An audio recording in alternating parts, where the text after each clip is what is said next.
Hello दोस्तों। आज से स्टार्ट हो रहे हैं आपके सिस्टम असिस्टेंट के फॉर्म। ठीक है, भरना स्टार्ट हो रहे हैं। सभी को भरने हैं, जो कंप्यूटर साइंस से रिलेटेड है उनको भरना है। ठीक है, तो देखो कैसे भरना है, क्या करना है और क्या क्या प्रोसेस होने वाला है। फॉर्म भरने तक से लेके और क्या क्या योग्यता है, सारी चीज़ें अपन जानेंगे।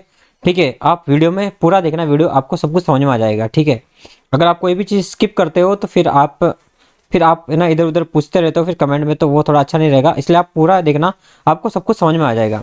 ठीक है, तो एक बार चैनल को सब्सक्राइब कर लें आप सभी। ठीक है, तो आप स्टार्ट करते हैं। देखो, सबसे पहले आपको आना है राजस्थान हाई कोर्ट की वेबसाइट पे आना है, क्योंकि ये वैकेंसी जो निकाली है सिस्टम असिस्टेंट की, वो राजस्थान हाई कोर्ट द्वारा निकाली गई है। ठीक है, उसके बाद आपको आना है वैकेंसी पे क्लिक करना है। इसके बाद आपको आना है रिक्वायरमेंट पे, आना है रिक्वायरमेंट पे क्लिक करना है।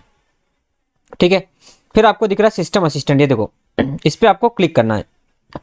आपको देखो ये सारे इंस्ट्रक्शन है, जो चेंजेस हुए हैं कल की तारीख में, जो चेंजेस आए हैं वो आगे। और ये एडवर्टाइजमेंट है, अगर आपको कुछ पढ़ना है, अगर आपको योग्यता वगैरह देखना है तो आप यहाँ से कर सकते हो। बाकी ये कुछ सर्कुलर आया है चेंजेस का, यहाँ पे है, उनमें से आप डाउनलोड कर सकते हो। और ये इंस्ट्रक्शन है कैसे फॉर्म भरना है, उसके लिए आप यहाँ पे क्लिक कर सकते हो। ठीक है, तीनों चीज़ें हैं, मैं आपको खोल के बताऊँगा। और ये ऑप्शन है आपका, यहाँ से आप फॉर्म भरना स्टार्ट कर सकते हो। ठीक है, तो पहले अपन देखो इसका जो ओरिजिनल नोटिफिकेशन आया था वो देखते हैं। ठीक है, जो मैंने पहले इसको डिस्कस कर लिया था सिलेबस के साथ में, पूरा इसको मैंने डिस्कस कर लिया था, मतलब डिस्कस कर लिया था। लेकिन एक बार पूरा योग्यता के बारे में देख लेते हैं, कि बहुत से लोगों को कंफ्यूज है कि योग्यता क्या रहनी चाहिए इसके बारे में। ठीक है, तब तक अपन दूसरा भी खोल लेते हैं। देखो, ये एक कुछ संशोधन आया था इसके अंदर, वो भी खोल लेता हूँ मैं। और एक ये भी खोल लेता हूँ मैं, जो इंस्ट्रक्शन है कैसे फॉर्म भरना है। ठीक है, देखो ये वाला खुल गया है। तो आप देखो इसको, सिस्टम असिस्टेंट को जो इसकी योग्यता है वो देखो आप। थोड़ा बड़ा कर देता हूँ मैं इसको।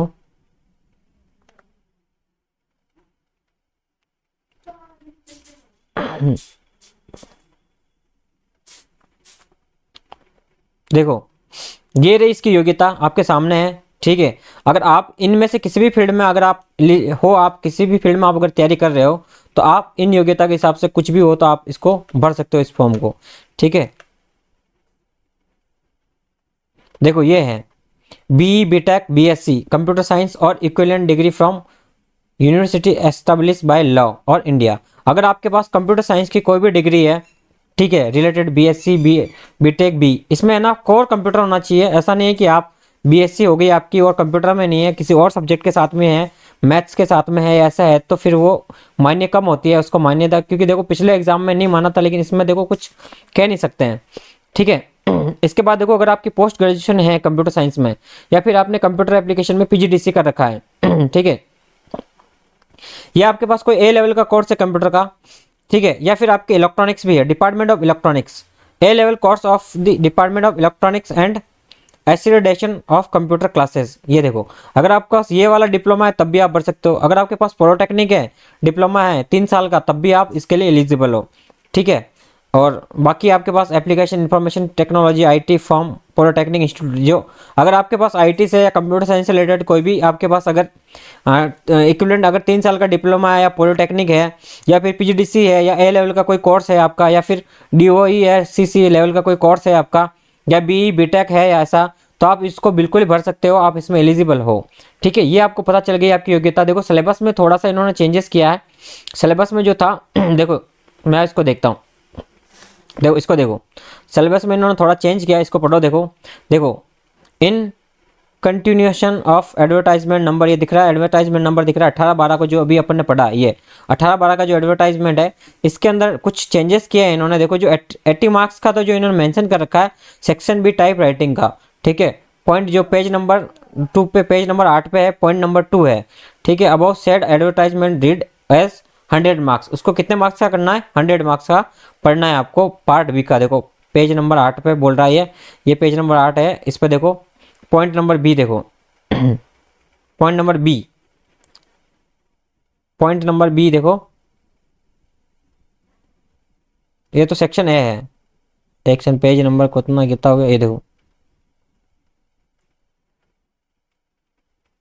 ये सेक्शन बी है और ये सेक्शन बी है, ये इसकी बात कर रहा है। देखो इसमें देखो, ये देखो आप पढ़ो इसको, section B type writing test and computer on computer at point number 2 page number 8 पे, जो इसको क्या करना है, जो 80 नंबर का है उसको कितना पढ़ना है आपको, 100 मार्क्स का पढ़ना है, इसने ऐसा लिखा हुआ है। जो यहाँ पे आपको दिख रहा है ना 80 मार्क्स, उसको क्या पढ़ना है आपको, 100 मार्क्स का पढ़ना है आपको।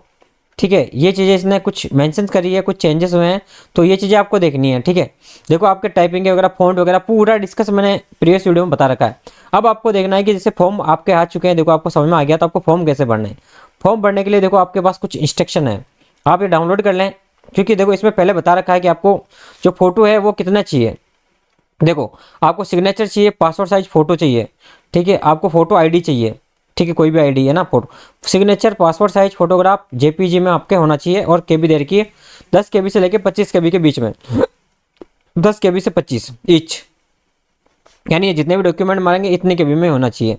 ठीक है, photo ID proof, photo ID proof में तो आप कोई भी लगा सकते हो, मार्कशीट लगा सकते हो 10th की या कुछ भी, आपकी डिग्री वगैरह ये आपके 10 से 50 केबी के बीच में है। Image should be properly cropped होनी चाहिए। ठीक है, do not live empty space around photo और सिग्नेचर के बीच में आपको एम्प्टी स्पेस नहीं देना है। ये कुछ इंस्ट्रक्शन है जो आप इसको पढ़ लेना डाउनलोड करके। ठीक है उसके बाद